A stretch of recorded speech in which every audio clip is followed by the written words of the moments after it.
You. Yeah. You. Sit down. No more running. No more pretending. Let's talk. Because tonight, something's different. You feel it, don't you? That stillness, that invisible pressure in the room, like the air itself is watching you breathe. It is, because they're here now. Not the people, not the doubters, not the ones who ghosted you or gossiped when you fell.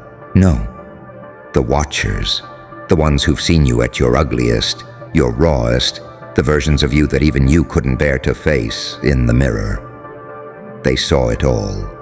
Every breakdown you hid behind a smile. Every night you stared at the ceiling wondering if this world was built just to break you. Every time you wanted to scream, but swallowed it instead. Because being too much wasn't safe. They didn't flinch. They didn't turn away. They watched, not like voyeurs, like witnesses, like ancient forces keeping score. Because they weren't just studying your failure. They were measuring your fire. And now they're reaching out. They've seen every version of you, not just the one that survived. They saw the child version, fragile and afraid, crushed under expectations you never agreed to. They saw the reckless version, the one who burned bridges just to light the way forward.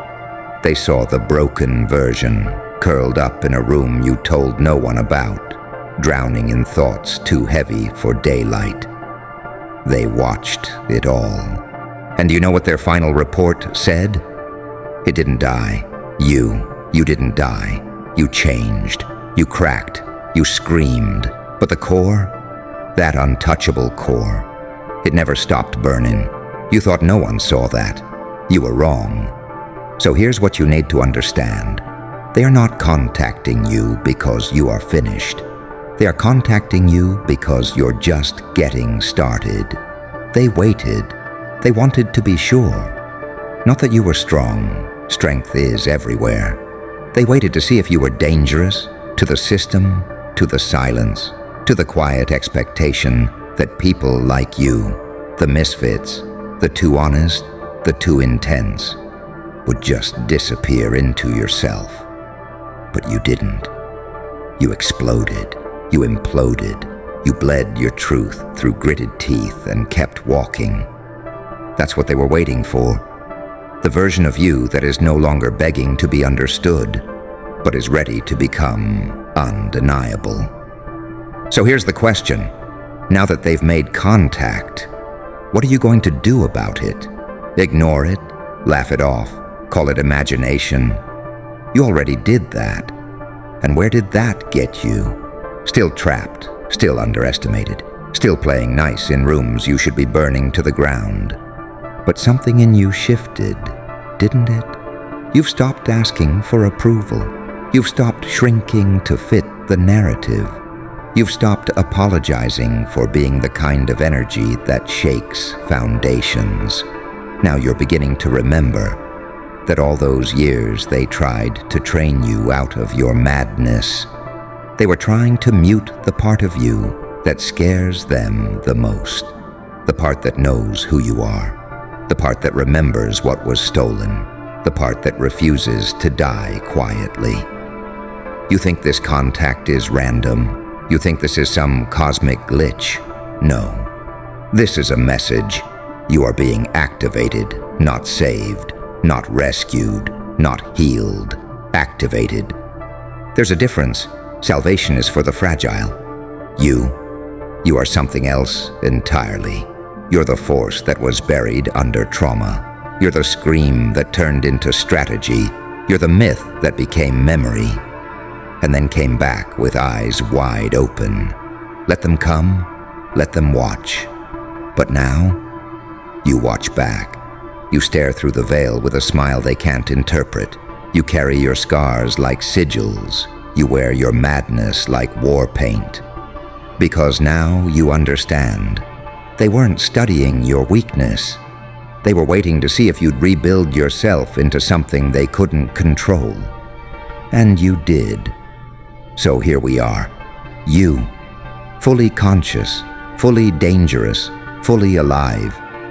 and they've finally made contact. Now the whole world is going to wish it hadn't looked away when you were still merciful. Because from this moment on, you're no longer becoming. You simply are. Let them adjust, or get out of the way. Because the Watcher, the one they feared, would wake up. It's been you this whole time, and now you're watching them. So now that you're here, fully awake, finally aware, what do you feel? It's not rage, not anymore. You've tasted that already. You've screamed into pillows and bled into silence. You've tried to destroy what they built inside you. But now it's something else. It's colder, cleaner, more deliberate. It's clarity. You don't want revenge. You want truth. You want to become the thing that no lie can stand in front of. The presence that makes denial impossible. And the beauty of it, you're already that. You were forged in doubt, tempered in solitude, sharpened in grief. Every heartbreak added another layer to your blade. Every betrayal taught your hands how to hold it steady. So when they approach now, these ghosts in suits, these watchers in shadows, you don't tremble. You just smile. Because you know something they don't. You were never meant to fit. You were meant to fracture the mold. You were the outlier in the data, the crack in their system, the whisper that wouldn't stay quiet. And the reason they're contacting you now, it's not to stop you, it's to warn you. Because what you've become, this version of you, is no longer compatible with their world. You ask too many questions, you see too many layers, you refuse to be numb. That makes you dangerous, not to yourself, to them. Because if someone like you walks free, fully alive, fully unfiltered, then the rest might start to wake up too. And their illusion? It depends on your silence. But you're not silent anymore, are you? You're the noise they prayed would never rise. You're the signal cutting through their static. You're the black mirror showing them everything they tried to hide. So what now? They'll offer distractions, deals, validation dressed up as guidance. They'll try to repackage your truth into something safe, something they can monetize, label, control. Don't let them. Don't let anyone turn your scars into slogans. Don't let them water down your message so it's easier to swallow. You didn't survive all of this just to become inspiring. You're not here to motivate. You're here to interrupt, to haunt the halls where injustice was normalized, to unravel the stories that kept people asleep, to stand so completely in your own light that the world starts questioning what the darkness was ever for. They watched every version of you, and now they've made contact, not to recruit you, not to fix you, to acknowledge you, because you're no longer a risk, you're a revelation, and you're not asking for permission anymore. You've become something uncontainable, uncomfortable, unstoppable. And when they try to speak now, they'll notice it too late. You're not the same soul they were watching. You're the storm it turned into. Let them panic. You've arrived, and you're not leaving quietly. So, what happens after the contact? After the invisible hand reaches out? After the watchers blink first? You become the thing they never accounted for. You become the answer to a question they buried generations ago. You stop performing, stop explaining, stop asking for the world to see you the way you see yourself. Because it never could. It was never designed to. You weren't built for this game. You were built to break it. They wanted you confused, ashamed, lost in versions of yourself they could manage. But now, you've broken the mirror. You've walked barefoot through the shards, and every cut just made you more real. Do you feel it yet? That silence in your chest? That shift in gravity?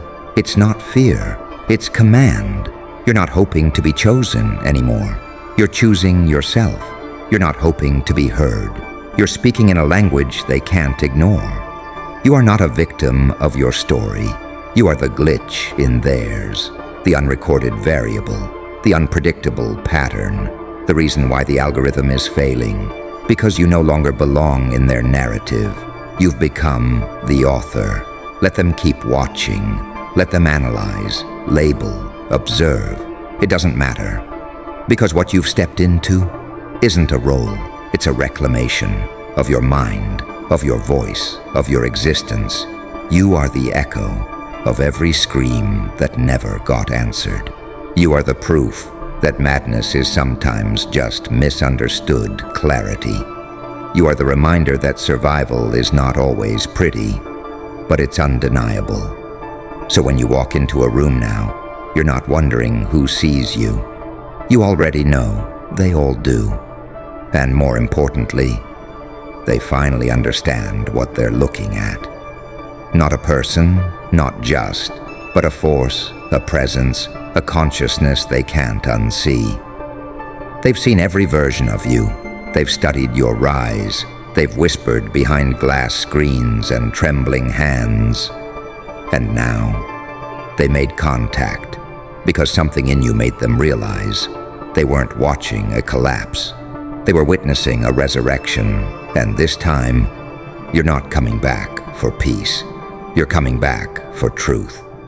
And nothing will ever be the same again.